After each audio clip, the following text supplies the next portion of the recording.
പ്രപഞ്ചം ആത്മാവാണ് എന്ന് തിരിച്ച് മനസ്സിലാക്കുമ്പോഴാണ് രാഗദ്വേഷങ്ങളെ തിരിച്ചറിഞ്ഞ് രാഗവും ദ്വേഷവും ഇല്ലാത്ത തലത്തിൽ വസുധ ഏവ കുടുംബം എന്ന് പറയുന്ന ഒരു ചിന്തയിലേക്ക് മാനവൻ വികസിക്കുന്നു.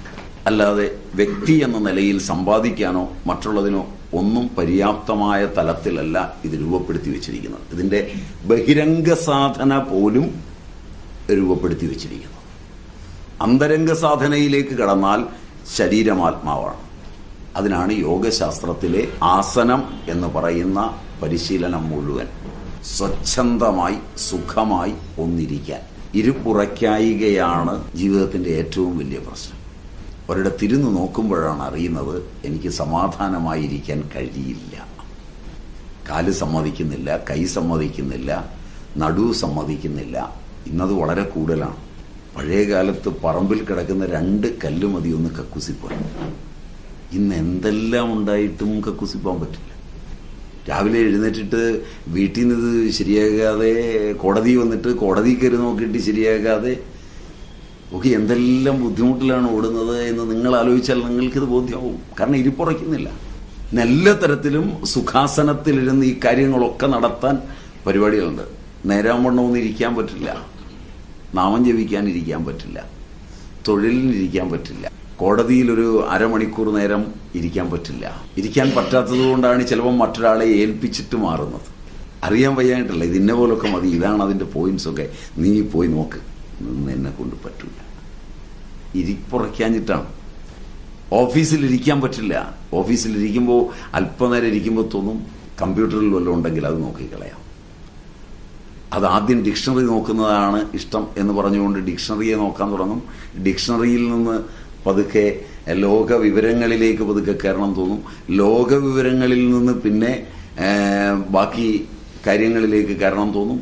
പിന്നെ വലിയ വിലപിടിപ്പുള്ളതിലേക്ക് കയറണം തോന്നും. അവസാനം മനസ്സമാധാനമില്ലാതെ ആയിത്തീരുകയും ചെയ്യും. ഇതെല്ലാം സംഭവിക്കുന്നത് ഇരിപ്പുറയ്ക്കായികയാണ്.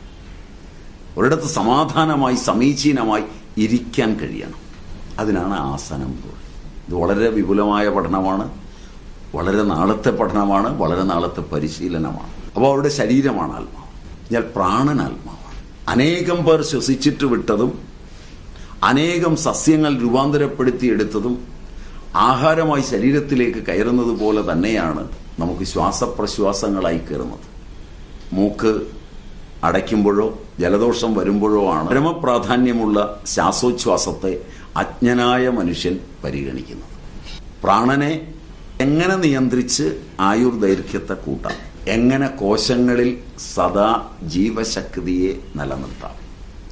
ഒരു ശരാശരി മനുഷ്യന്റെ കോശ സമൂഹങ്ങളിൽ കുറച്ച് ശതമാനമെങ്കിലും ശ്വാസപ്രശ്വാസങ്ങളിൽ പങ്കുവഹിക്കാതെ പെട്ടെന്ന് മരിച്ചുകൊണ്ടിരിക്കുന്നവയാണ്. ഒരു കാര്യത്തിൽ തീരുമാനമെടുക്കുമ്പോൾ മരിച്ചുകൊണ്ടിരിക്കുന്ന കോശങ്ങളിൽ നിന്നാണ് അതിനുള്ള ഇന്റലിജൻസ് വരേണ്ടതെങ്കിൽ അവ തെറ്റായ വിവരങ്ങളാണ് നമുക്ക് തരിക. അത് നമ്മുടെ ജീവിതത്തെ മുഴുവൻ ബാധിക്കുകയും ചെയ്യും. ജീവിതത്തിന്റെ വിജയത്തിന്റെ വക്കിലെത്തി നിൽക്കുമ്പോഴാണ്, ആളുകൾ കൈയടിക്കാൻ കരുതി നിൽക്കുമ്പോഴാണ് കാലിലെ പ്രാണശക്തി അല്പം കുറയുന്നതെങ്കിൽ ആ ഫുട് വർക്ക് മതിയാവും 99 അടിച്ച് ഒരു 6 അടിച്ച് 100 കിടക്കാൻ കഴിവുള്ളവൻ 99 വെച്ച് LBW ആയി വീട്ടിലോട്ടെത്തുക. ജീവിതത്തിന്റെ വിജയരഹസ്യങ്ങളുടെ മുമ്പിൽ 1000 തവണ പതറേണ്ടി വരുന്നത് ശരീരം മുഴുവൻ സഞ്ചരിക്കുന്ന പ്രാണനെ എങ്ങനെയാണ് സ്വച്ഛന്തമാക്കി തീർത്ത് തൻ്റെ ഇച്ഛാശക്തിയെയും തൻ്റെ ജീവിതഗതിയെയും സമീചീനമായി കൊണ്ടുപോകാം. ഇത് പ്രാണായാമം കൊണ്ടാണ് സാധിക്കുന്നത്, പ്രാണലയം കൊണ്ടാണ് സാധിക്കുന്നത്. പ്രാണസ്യേകം ഏകം വശേ സർവം. പ്രാണൻ ഒന്നുകൊണ്ടാണ് എല്ലാത്തിനെയും വശത്താക്കുന്നത്. ചില ആളുകൾ വന്ന് ചോദിച്ചാൽ കൊടുക്കാതിരിക്കാൻ പറ്റില്ല. 1 ലക്ഷം രൂപയോളം കടം മേടിച്ചിട്ട് തരാനുണ്ട്, പക്ഷെ വന്ന് കയറുകയാണ്, ഞാനിവിടെ ഇല്ലെന്ന് പറഞ്ഞരുതി.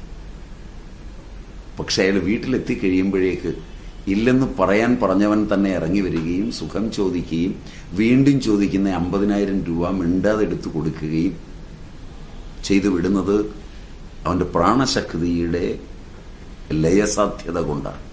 ഒരുവൻ സംസാരിക്കുന്നത് മറ്റൊരാൾക്ക് മനസ്സിലാകുന്നത് പ്രാണന്റെ ചേർച്ച കൊണ്ടാണ്. ഒരുവൻ ജീവിതരംഗങ്ങളിൽ വിജയിക്കുന്നത് ബഹിചര പ്രാണനും അന്തശ്ചര പ്രാണനും തമ്മിലുള്ള ചേർച്ചയിലാണ്. ഒരുവൻ കുഴിച്ചുവെക്കുന്ന ചെടി മറ്റൊരുവൻ കുഴിച്ചുവെക്കുന്നതിനേക്കാൾ അവൻ കൊടുത്തിടത്തോളം വളം കൊടുക്കാതെ വളരുന്നതും അത് പ്രയോജനപ്രദമാകുന്നതും അവന്റെ ശ്വാസനിശ്വാസങ്ങളുടെ കണക്കിലാണ്.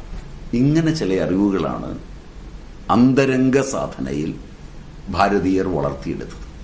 ഇത് പഠിക്കണമെന്നുണ്ടെങ്കിൽ സ്വയം പരീക്ഷിക്കാൻ തയ്യാറാകണം. അല്ലാതെ ഇത് വായിച്ചിട്ട് പ്രസംഗിക്കാൻ പഠിച്ചാൽ ഒരു പ്രയോജനവുമില്ല. ഇത് തൻ്റെ തൊഴിലിൽ പ്രയോജനപ്പെടുത്താൻ പറ്റുമോ എന്നറിയാൻ പരീക്ഷിച്ചു നോക്കിക്കഴിഞ്ഞ് മാത്രമാണ് തീരുമാനമെടുക്കാൻ പറ്റുന്നത്.